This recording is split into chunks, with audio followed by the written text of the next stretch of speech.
वालेकुम to all. जैसे कि हमने पिछले लेक्चर में नर्वस सिस्टम कंप्लीट किया था, नर्वस सिस्टम के साथ हमने हमारी जो जीए थी वो कंप्लीट कर ली थी। तो अब हम स्टार्ट करेंगे काइनेसोलॉजी। ठीक है, अब हम इस लेक्चर में पढ़ेंगे कि काइनेसोलॉजी क्या है और इससे रिलेटेड जो फर्स्ट चैप्टर से लेके हम स्टार्ट करेंगे। कुछ मैं लेक्चर आपको अब काइनेसोलॉजी के प्रोवाइड करूँगा। सबसे पहले जो काइनेसोलॉजी है ये है क्या, बेसिकली ये काइनेसोलॉजी है क्या। काइनेसोलॉजी होती है स्टडी ऑफ मूवमेंट, मतलब कि मूवमेंट की स्टडी को हम काइनेसोलॉजी कहते हैं। काइनेसोलॉजी मूवमेंट की कैसे कि हम इसमें बताते हैं कि मूवमेंट का प्रोसीजर क्या है और उस मूवमेंट कराने के लिए कौन कौन से प्रोटोकॉल अप्लाई करने हैं। मतलब कि अब सारी मतलब कि एक अगर साइंस के हिसाब से, मेडिकल के हिसाब से मूवमेंट कैसे होनी है, उसके लिए क्या क्या प्रोसीजर है, ठीक है, वो सारा हम किन में पढ़ते हैं, काइनेसोलॉजी में। अब इस काइनेसोलॉजी का जो पहला चैप्टर है वो है मैकेनिकल प्रिंसिपल। मैकेनिकल प्रिंसिपल क्या है, ऐसे प्रिंसिपल जो एक मैकेनिकल सिस्टम के लिए अप्लाइड हों। मैकेनिकल सिस्टम क्या है, मैकेनिकल सिस्टम वो होता है जिसमें मोशन ऑफ द बॉडी हो, जिसमें मोशन वाले सारे प्रिंसिपल आ जाएं। मतलब कि जिस चीज़ों की वजह से मोशन काज हो रहा है उस सिस्टम को हम कहते हैं मैकेनिकल सिस्टम। और मैकेनिकल प्रिंसिपल क्या है, वो प्रिंसिपल जो हमें किसके बारे में बताएं, मैकेनिकल सिस्टम के बारे में। और मैकेनिकल सिस्टम है क्या, जिसमें मोशन से रिलेटेड सारी चीज़ें आ जाती हैं। अब मोशन से रिलेटेड सबसे पहले इधर ये थोड़ी जनरल बातें की हुई है। अब सबसे पहले बता रहा है कि फोर्स क्या है। यह आपने पहले भी पढ़ा होगा कि जो फोर्स होता है वो क्या है, वो क्या करता है, स्टेट ऑफ रेस्ट को अल्टर करता है। मतलब कि जो रेस्ट की स्टेट होगी उसको अल्टर करेगा या यूनिफॉर्म मोशन में चला जाएगा। या हम बचपन से पढ़ते आ रहे हैं पुशिंग और पुलिंग इज कॉल्ड फोर्स, मतलब कि ये भी फोर्स की डेफिनेशन है। ठीक है, अब कहते हैं कि जो कंपोजिशन, मतलब कि फोर्स प्रोड्यूस कैसे होती है, उसके एप्लीकेशन क्या है।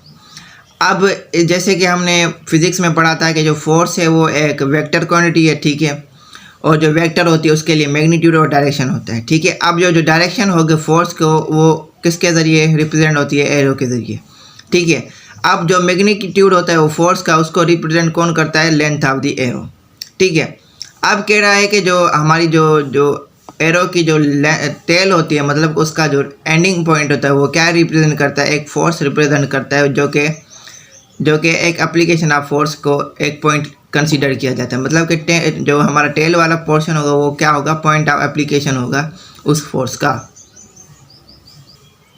अब इधर बस एक बताई हुई है कि अब अगर दो फोर्सेस सेम डायरेक्शन में लग रही हैं तो और कॉमन एंड पॉइंट है तो उसका ये है। ठीक है, इसमें मतलब ये जैसे हमने फिजिक्स में पढ़ी थी वो सारी चीज़ें हैं कि वेक्टर को कैसे अप्लाई करते हैं, उसमें फोर्स पैरेलल कैसे जा रही है, उसके डायरेक्शन क्या है, ये सारी चीज़ें कॉमन है। ठीक है, वो सब आपको आती हैं। अब कह रहा है कि अगर दो अनइक्वल फोर्सेस डिफरेंट पॉइंट पे लग रही हैं और उनका डायरेक्शन भी चेंज है, मतलब कि अगर दो फोर्सेस हैं उनका मैग्नीट्यूड अनइक्वल है, मतलब कि एक ज़्यादा है और एक कम है। ठीक है, उनका जो पॉइंट है वो भी डिफरेंट है और उनका डायरेक्शन भी डिफरेंट है, तो वो क्या प्रोड्यूस करेंगे, rotation of the body produce करेंगे। जैसे कि हमारी बॉडी जो होती है उसमें एक एग्जांपल दिया होगा, जो ट्रेपीजियस मसल होता है और हमारा जो सेरेटस इंटीरियर मसल होता है वो कॉन्ट्रैक्ट होकर क्या किसको रोटेट करते हैं, स्कैपुला। मतलब कि जो हमारे ये मसल्स कॉन्ट्रैक्ट होकर क्या करेंगे, स्कैपुला को रोटेट करवाते हैं। अब इधर है कि टेंशन है क्या, जो टेंशन है वो क्या है। एक टेंशन भी एक सिस्टम ऑफ फोर्स है जो क्या करती है कि डिफरेंट जो बॉडी के जो पार्ट्स होते हैं उसे सेपरेट करती है विथ इक्वल और अपोजिट फोर्सेस। ठीक है, उनमें इक्वल और अपोजिट फोर्सेस होती हैं। ठीक है, इसका जो ये किस में करते हैं, इसको मेजर न्यूटन में करते हैं। ठीक है, अब टेंशन और जो हमारे जो फोर्स है वो सिनोनिमसली मतलब यूज़ होते हैं इसके हिसाब से। अब इसका एग्जांपल दिया हुआ कि इंट्रामस्कुलर टेंशन, मतलब कि जो मसल के अंदर की टेंशन है वो is the force of muscle contraction. Tension एक किस्म का फोर्स ही है, मतलब कि जो मसल कंट्रैक्ट होने की जो फोर्स है वो बता रहा है। ठीक है, अब कहता है कि जो हमारी स्ट्रेंथ होती है ना मसल की, वो क्या है, वो उसकी एबिलिटी है कि वो टेंशन जनरेट करे। मतलब कि जितनी उसकी स्ट्रेंथ ज़्यादा होगी उसमें उतनी ज़्यादा टेंशन प्रोड्यूस होगी।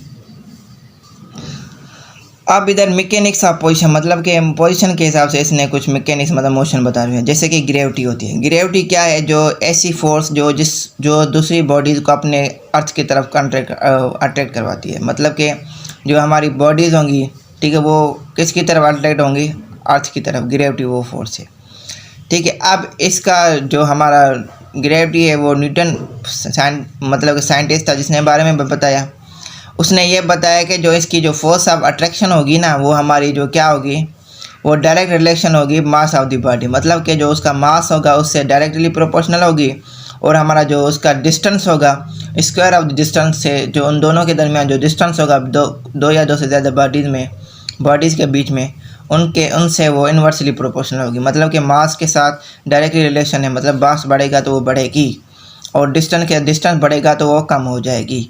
ये ग्रेविटी है जो कि क्या करती है, जो हमारी बॉडीज़ को अट्रैक्ट करती है, मतलब कि जो सारी बॉडीज़ होती हैं वो अट्रैक्ट हो जाती हैं किसकी तरफ, अर्थ की तरफ। न्यूटन ने बताया था इसके बारे में। अब इसके एग्जांपल हैं, जैसे कि हम देख रहे हैं कि स्टैंडिंग पोजीशन में, ठीक है, वो हमारे जो हील होते हैं, वो अगर हम ग्राउंड से उसको रेज करते हैं तो किसके ज़रिए, कॉफ मसल की कॉन्ट्रैक्शन के ज़रिए, ठीक है, जो क्या करेगा, देखिए जो हमारी जो ग्रेविटी की जो रेजिस्टेंस होगी उसको अपोज करेगा, ठीक है। ये एक एग्जांपल बताया हुआ है इसके बारे में।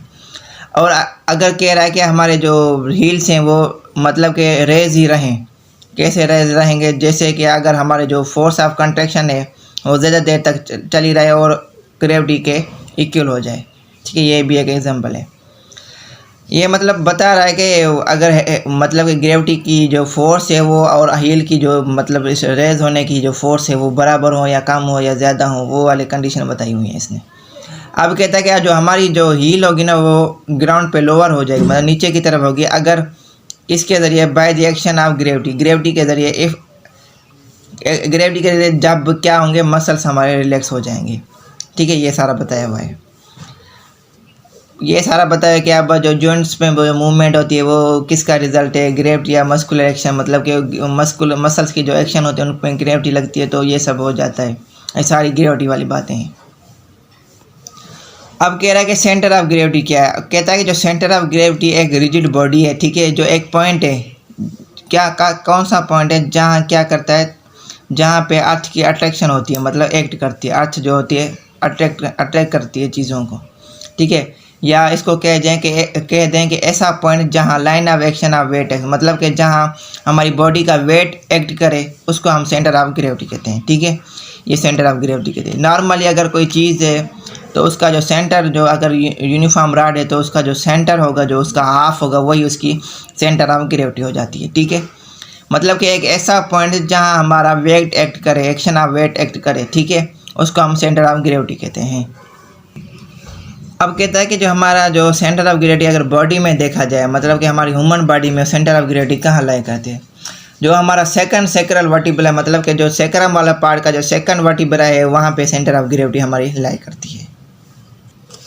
अब इधर है line of gravity. Centre of gravity हो गया, अब है line of gravity. Line of gravity क्या है, एक वर्टिकल लाइन है जहाँ क्या करता है कि जहाँ हमारी सेंटर ऑफ ग्रेविटी जो होगी, एक वर्टिकल लाइन है सेंटर ऑफ ग्रेविटी के जो उससे पास होती है, मतलब कि एक वर्टिकल लाइन जब सेंटर ऑफ ग्रेविटी से पास होगी तो उसे हम कहेंगे लाइन ऑफ ग्रेविटी, ठीक है। अब कहते हैं कि अगर हमारी बॉडी फंडामेंटली, मतलब कि अगर हमारी बॉडी स्टैंडिंग पोजीशन में है तो हमारी लाइन ऑफ ग्रेविटी होगी, वो बॉडी के अगर सेकंड सेक्रल वर्टिब्रा से पास हो गए, कहाँ तक जाएगी, जो हमारा पॉइंट होगा फीट के लेवल तक, वो ट्रांसवर्सल जॉइंट तक जाएगी, ट्रांसवर्सल जॉइंट तक जाएगी। ये एक बताया हुआ है कि ये एक लाइन इधर से लेके इधर से चली जाएगी, मतलब कहाँ से लेके जाएगी, मतलब कि जो हमारा फीट के दरमियान और विथ जो ट्रांसवर्सल जॉइंट होते हैं वहाँ तक ये जाएगी, ठीक है। ये सारा ये बताया हुआ कि जो हमारा अगर हमारा एक्सटर्नल एयर है और जो हमारे पॉइंट ऑफ शोल्डर है वो हमारे सेम फ्रंटल प्लेन में अगर आ रहे हैं तो हमारे वो किसके लिए इस लाइन के लेटरल लाई करेंगे, और हमारा जो होगा central of axis of knee joint और एंकल जॉइंट होंगे वो कौन से डायरेक्शन में होंगे, पोस्टीरियर लेटरल। मतलब कि इधर बताया हुआ है कि कंडीशन बताई हुई है कि एक वर्टिकल लाइन बॉडी में कैसे जा रही है, किस चीज़ से उसे पास कर रही है। अगर हमारी बॉडी का अगर हमारे सेंटर ऑफ ग्रेविटी देखें, कोई कंसिडर करे रेफरेंस पॉइंट, अब उस रेफरेंस पॉइंट के जो वर्टिकल लाइन जाएगी वो हमारी कौन सी लाइन होगी, लाइन ऑफ ग्रेविटी। अब उस लाइन ऑफ ग्रेविटी मतलब जो वर्टिकल लाइन से कौन सी मतलब दो स्ट्रक्चर से पास होगी वही बताने हैं इधर, और ये बताना है कि वो जो स्ट्रक्चर्स होंगे वो किस डायरेक्शन में होंगे, कि पोस्टीरियर होंगे, एंटीरियर होंगे, पोस्टीरियर लेटरल होंगे, ऐसे मतलब के रिलेशन बताने हैं। अब बेस क्या है? बेस जो होता है एक हमारी एक रिजिड बॉडी पे अप्लाई होता है, एक ऐसा एरिया जहाँ पे जो क्या प्रोड्यूस करे, मतलब कि जो किसी चीज़ के लिए सपोर्ट के लिए हो, मतलब कि हमारी जो अगर कोई भी ऐसी चीज़ देखें, अगर उसका बेस नहीं होगा तो वो कभी चीज़ सपोर्ट, मतलब उसको सपोर्ट नहीं आएगा तो वो चीज़ गिर जाएगी। ठीक है, ये उस सपोर्ट के लिए एक बेस ज़रूरी है किसी भी रिजिड बॉडी का। अब इधर कह रहा है कि अगर लाइंग पोजीशन में देखा जाए तो हमारा जो posterior aspect of the whole body, मतलब जो हमारा पिछला हिस्सा है बॉडी का, वो क्या बनाता है? वो हमारा बेस बनाता है। और हमारा अगर स्ट्राइट स्टैंडिंग में देखा जाए तो हमारा जो एरिया होगा वो वाइड हो जाएगा एज फीट और एज लॉन्ग, मतलब कि उसके ये सारे बताए हुए कि अगर लाइंग में जाएंगे तो हमारा जो पोस्टीरियर पार्ट होता है बॉडी का वो बेस बन जाता है, और स्ट्राइट में जा रहे हैं तो फिर हमारे जो फीट होंगी वो उसका एरिया वाइड हो जाएगा, और किसके जैसे दो आउटर बॉर्डर के डिस्टेंस के जरिए। ठीक है, ये आ जाएगा। अब इधर है इक्विलिब्रियम। ये सारे फिजिक्स वाली चीज़ें हैं जो हमने नॉर्मल चीज़ें जो हैं वो सारी पढ़नी है। अब इक्विलिब्रियम क्या होता है? कि इक्विलिब्रियम क्या होता है? जब भी कोई चीज़ें रेस्ट में हो या यूनिफॉर्म मोशन में हो तो उसे हम इक्विलिब्रियम कहते हैं। इसके इसने टाइप बताए हुए हैं कि स्टेबल इक्विलिब्रियम, अनस्टेबल और न्यूट्रल इक्विलिब्रियम। ठीक है, ये सब बताया। अब स्टेबल इक्विलिब्रियम क्या है? कि अब अगर हम किसी भी चीज़ रेस्ट पे पड़ी है, अगर हम उसे फोर्स लगा रहे हैं तो फोर्स लगाने के बाद वो अपनी चीज़ मतलब कि ओरिजिन पोजीशन चेंज ना करे तो उसे हम कहेंगे स्टेबल इक्विलिब्रियम। मतलब कि हमने ऐसा फोर्स लगाया है, वो चीज़ मूव हुई है लेकिन वो फिर से अपनी ओरिजिनल पोजीशन रिगेन कर लिए, हासिल कर लिए, तो उसे कहेंगे स्टेबल इक्विलिब्रियम। ठीक है, ये हमारी इक्विलिब्रियम हो जाएगी। अच्छा, जो स्टेबल इक्विलिब्रियम होगी उसमें सेंटर ऑफ ग्रेविटी लो हो जाएगी। ठीक है। अच्छा, वो अनस्टेबल में क्या है? अब हम एक जो बॉडी है उसको डिस्प्लेस कर दिया। ठीक है, तो ये क्या करेगी कि वो एक ओरिजिनल पोजीशन से दूसरी पोजीशन अटेंड कर लेगी, मतलब कि जो उसकी ओरिजिनल पोजीशन होगी ना वो उसे छोड़ देगी और न्यू पोजीशन अटेंड कर लेगी, ले लेगी। और इधर कह रहा है कि जो हमारा जो सेंटर ऑफ ग्रेविटी होती है इसमें ज़्यादा होती है अनस्टेबल इक्विलिब्रियम में। अब न्यूट्रल इक्विलिब्रियम क्या है? कि अगर हम न्यूट्रल इक्विलिब्रियम वो होती है कि जहाँ अगर हम डिस्प्लेस भी कर रहे हैं तो वो मतलब ऐसी पोजीशन अटेंड कर ले जैसे similar to the original position, मतलब कि अटेंड तो न्यू करेगी लेकिन वो कैसे होगी? मतलब कि थोड़ी बहुत सिमिलर होगी ओरिजिनल पोजीशन के साथ। या इसमें कह लें कि इस पे जो हमारी जो हाइट और पोजीशन होती है ना वो सेंटर ऑफ ग्रेविटी वो सेम रहा करती है, मतलब कि जो बॉडी का बेस होगा और सेंटर ऑफ ग्रेविटी होगी वो सेम में रहेंगी, तो हमारी न्यूट्रल इक्विलिब्रियम है। जैसे कि अगर हम कोई बाल है उसको प्लेन सरफेस पे मूव कर रहे हैं तो वो कौन सी टाइप में का एग्जांपल हो जाएगा? न्यूट्रल इक्विलिब्रियम का आ जाएगा। अब कहते हैं कि जो हमारी जो स्टेबिलिटी होती है वो लाइंग पोजीशन में ज़्यादा होती है। ठीक है, और जिसमें स्टेबिलिटी ज़्यादा होगी, देखें अगर हम लाइंग में मतलब कि नीचे लेटे हुए हैं तो हम ज़्यादा से ज़्यादा स्टेबल हैं। अगर हम ज़्यादा से ज़्यादा स्टेबल हैं तो उधर सेंटर ऑफ ग्रेविटी कम होगी, मतलब कि जहाँ सेंटर ऑफ ग्रेविटी कम होगी वहाँ हम ज़्यादा स्टेबल होंगे। अब इधर है हमारा जो फिक्सेशन और स्टेबलाइजेशन। अब फिक्सेशन क्या है? कि एक स्टेट होती है इमोबिलिटी, मतलब कि जिसमें कोई भी मोबाइलिंग मूवमेंट ना हो, कोई भी मूवमेंट ना हो। ठीक है। अब स्टेबलाइजेशन क्या है? वो है रिलेटिव मोबिलिटी, मतलब कि इसमें रिलेशन है उसका। अब कहता है कि हमारा जैसे कि हमारी एक्टिव फिक्सेशन जॉइंट की होती है वो कौन अटेन करवाता है? हमारी कोर कॉन्ट्रैक्शन, मतलब कि दो या दो से ज़्यादा मसल की कोर कॉन्ट्रैक्शन होगी तो हमारी एक्टिव फिक्सेशन हो जाएगी। अगर हमारी वो पैसिव फिक्सेशन कैसे होगी? वो तो मसल का हो रहा है, मतलब कि पैसिव फिक्सेशन किसके ज़रिए होगी? किसी भी पीछे हमारे प्रेशर के ज़रिए, स्टेप के ज़रिए, सैंड बैग्स के ज़रिए। अच्छा, फिक्सेशन का काम क्या है इसका? ये क्यों ज़रूरी है? फिक्सेशन इसलिए ज़रूरी है ताकि हम जॉइंट्स पे मूवमेंट को प्रिवेंट कर सकें। ठीक है, इसका एग्जांपल है कि अगर हम कोई पोस्चर को मेंटेन कर रहे हैं या लोकलाइज मूवमेंट करवाते हैं तो इसके लिए फिक्सेशन ज़रूरी है। कहता है कि हमारी जो मसल की जो एफिशिएंसी है उसको बढ़ाने के लिए हमारे क्या करेंगे? हम ओरिजिन को फिक्स करते हैं ताकि वो अच्छे से अच्छे परफॉर्मेंस दे सके मसल। ये एक्सिस और प्लेन ये मैंने एनाटॉमी में बता दिया था, वो सेम ही है कि एक्सिस एक लाइन होती है जहाँ मूवमेंट होती है और प्लेन जो होता है एक सरफेस होता है। इसमें सैजिटल प्लेन था, जो फ्रंटल प्लेन था और वर्टिकल प्लेन था। ये सारे हैं, जो वर्टिकल प्लेन होगा वही एक्सिस होगा। ठीक है, सैजिटल जो था उसमें बीच में से इधर फ़र्क ये है कि इधर जो होगा हमारा दो इक्वल हाफ में सैजिटल होगा। ठीक है, और फ्रंटल जो होता है वो कैसे होता है कि हमारे इसके इसने बताया हुआ है कि हमारे जो स्कल के हिसाब से इसने बताया हुआ है कि जो सेजिटल एक्सिस होता है वो हमारा जो स्कल का जो स्ट्रक्चर होता है उसके पैरेलल हो जाएगा, और जो फ्रंटल होगा वो क्या होगा, वो हमारे जो ट्रांसवर्स स्ट्रक्चर जो होगा उसके स्कल के उसके पैरेलल होगा, वो सेजिटल स्ट्रक्चर के ट्रांसवर्स स्ट्रक्चर के। और जो हमारा जो वर्टिकल एक्सिस होगा वो किसके पैरेलल होगा, लाइन ऑफ ग्रेविटी और हमारे जो और मूवमेंट इसकी किस में हो जाती है, हॉरिजॉन्टल प्लेन में। अब इधर ये बताया हुआ है कि आप एबिडक्शन और एडक्शन देखें, एक्सेप्ट थम के अलावा, और साइड फ्लेक्जन जो होती है ये हमारी किस में होती है, साइड सेजिटल एक्सिस में होती है, ठीक है, और प्लेन और फ्रंटल प्लेन में होगी, ठीक है। और जो फ्लेक्जन और एक्सटेंशन होगी वो हमारा जो उसमें होगा फ्रंटल एक्सिस होगा, और प्लेन कौन सा होगा, सेजिटल प्लेन होगा। रोटेशन किस में होगी, वर्टिकल एक्सिस में होगी और हॉरिजॉन्टल प्लेन होगा। ये बताया हुआ है कि कौन कौन सी मूवमेंट किस प्लेन और किस एक्सिस में होती हैं, वो सब ये हमें इधर लिखा हुआ है। अब इधर हमारा बताया हुआ है कि हॉरिजॉन्टल प्लेन की मूवमेंट मतलब कि प्लेन ऑफ मूवमेंट और ग्रेविटी के बारे में इधर ये टॉपिक है। सबसे पहले हॉरिजॉन्टल प्लेन की मूवमेंट के बारे में। अब जो कहता है कि जो हमारा जो हॉरिजॉन्टल प्लेन में जब मूवमेंट होगी ना उसमें ग्रेविटी नहीं इफेक्ट करती, ठीक है, ये एक ग्रेविटी फ्री मूवमेंट होती है। और इधर जो होते हैं वीक मसल्स होते हैं जो कि हमारे जो होते हैं मूवमेंट को प्रोड्यूस नहीं कर सकते, ये एक बताया हुआ है। अब कहता है कि अगर इंक्लाइंड प्लेन है हमारा, ठीक है, उसमें मूवमेंट करा रहे हैं तो इस केस में हमारी जो मूवमेंट होगी या इंक्लाइंड होगी या डाउनवर्ड होगी, ठीक है। इसमें जब मसल्स वर्क करेंगे तो मूवमेंट प्रोड्यूस होगी या इंक्लाइंड फॉर्म में होगी या रेजिस्टेंस होगी जाएगी, कैसे, जो कि हमारी ग्रेविटी प्रोड्यूस करेगी, वो क्या करेगी, या उसको मॉडिफाई करेगी या हमारे प्लेन का जो रिएक्शन होगा उसको रिड्यूस कर जाएगी। मतलब कि इधर हमारा ग्रेविटी का रोल है, बिल्कुल उधर ग्रेविटी फ्री था, इधर ग्रेविटी का रोल है, जिसकी वजह से इसमें मूवमेंट क्या हो जाएगी, या इंक्लाइंड फॉर्म में हो जाएगी या डाउनवर्ड मूवमेंट हो जाएगी मसल की कॉन्ट्रैक्शन की वजह से। अब कहता है कि अब जो अगर मूवमेंट डाउनवर्ड हो रही है वो कैसे हो रही है, किसके ज़रिए, फोर्स ऑफ ग्रेविटी के ज़रिए, ठीक है। और उसमें जो फोर्स का मैग्नीट्यूड लग रहा है तो वो अगर इंक्रीज़ हो जाएगा तो फिर हमारा क्या हो जाएगा, तो हमारा जो प्लेन होगा वो उसका रिएक्शन डिक्रीज़ हो जाएगा। अब कह रहा है कि वर्टिकल प्लेन में मूवमेंट क्या होगी, जो हमारी अपवर्ड मूवमेंट होती है वो वर्टिकल प्लेन में होती है, वो किसके ज़रिए, फोर्स के ज़रिए, ठीक है। कौन से फोर्स, मस्कुलर कंट्रैक्शन की वजह से जो फोर्स प्रोड्यूस होता है।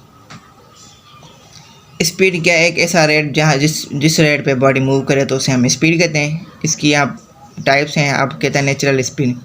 नेचुरल स्पीड मतलब कि जो एक एवरी एक्सरसाइज के लिए जो ज़रूरी होती है, ठीक है, उसे हम कहते हैं नेचुरल स्पीड।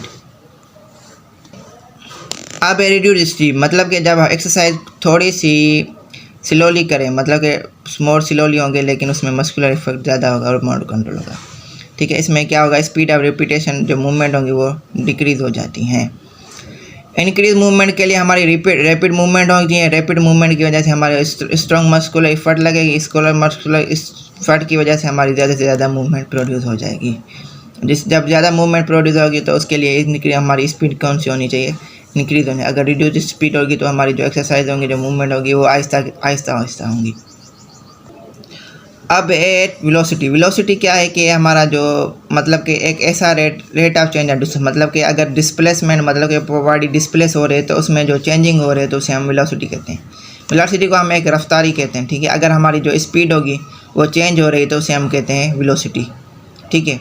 इसका होता है मीटर पर सेकंड, इसका हमारा यूनिट होता है। अब ये वर्क क्या है, मतलब कि फोर्स और डिस्टेंस का जो प्रोडक्ट होता है उसे हम वर्क कहते हैं। वर्क हो गया कि हमारा प्रोडक्ट और होता है फोर्स और डिस्टेंस का, ठीक है। इसका जूल में ये मेजर होता है अर्ग में। एनर्जी क्या है, किसी भी बॉडी का काम करने के लिए जो हमारी कैपेसिटी होती है उसे हम एनर्जी कहते हैं। पोटेंशियल एनर्जी क्या आती है, वो जो मूवमेंट होगी, कैपेसिटी होगी किसी काम के लिए बाय वर्च्यू ऑफ पोजीशन के लिए। और हमारी जो काइनेटिक एनर्जी होती है बाय वर्च्यू ऑफ इसकी बिकॉज ऑफ इट्स वेलोसिटी के ज़रिए होती है, ठीक है। ये इसकी दो टाइप्स हैं, पोटेंशियल और काइनेटिक, इधर बताई हुई है। अब इधर है कि हमारा जो पावर है वो क्या है, पावर क्या है, रेट ऑफ मतलब कि रेट ऑफ डूइंग वर्क, मतलब किसी भी काम करने का जो रेट होता है उसे हम पावर कहते हैं, जिसके इसका यूनिट क्या है, जूल पर सेकंड या अर्ग पर सेकंड। एक्सेलरेशन क्या होती है कि हमारा rate of change of velocity, ठीक है। ये पॉजिटिव होती है और नेगेटिव होती है। पॉजिटिव जब ये एक्सेलरेशन बढ़ेगी और जब डिसलेशन मतलब जब ये इसकी वेलोसिटी कम हो जाएगी, ठीक है। ये है ये मूवमेंट अंडर ग्रेविटी, वो सारा है कि गैलीलियो ने बताया कि हेवी बॉडीज़ के लिए वो इसके लिए ये सारा बताएगा। अब जो मेन चीज़ है वो मोमेंटम क्या है किसी भी मोशन की क्वांटिटी को हम मोमेंटम कहते हैं। ये किसकी प्रोडक्ट होती है, मास और वेलोसिटी की।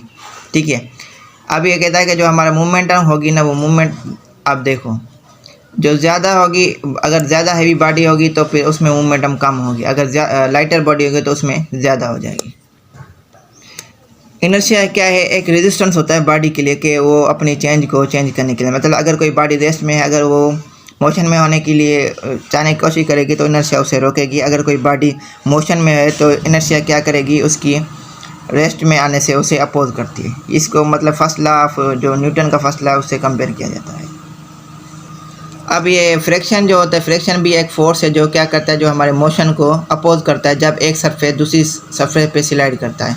ठीक है, ये भी एक किस्म का फोर्स है। इसमें ये बताया कि जो हमारी जो इंक्रीज ऑफ फ्रिक्शन है वो किस लिए, सेफ्टी मेजर के लिए होती है, ताकि हमारे कोई नॉन स्लिप फ्लोर्स में जैसे जिम्नेजियम में होंगे, स्लोप्स में, स्टेयर्स में, non slip footwear, rubber on walking aids, मतलब इसके लिए सारी फ्रिक्शन ज़रूरी है ताकि हम गिर ना सकें।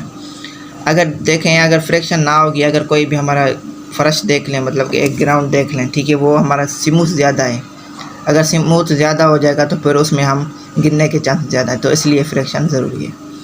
इसी के साथ हम ये लेक्चर यहाँ पे एंड करते हैं। उम्मीद है आपको ये अच्छा लगा होगा। बाकी इस चैप्टर का जो पार्ट है इंशाल्लाह नेक्स्ट लेक्चर में हम कंप्लीट करने की कोशिश करेंगे। उम्मीद है आपको लेक्चर अच्छा लगा होगा। अपना ख्याल रखना, बाय।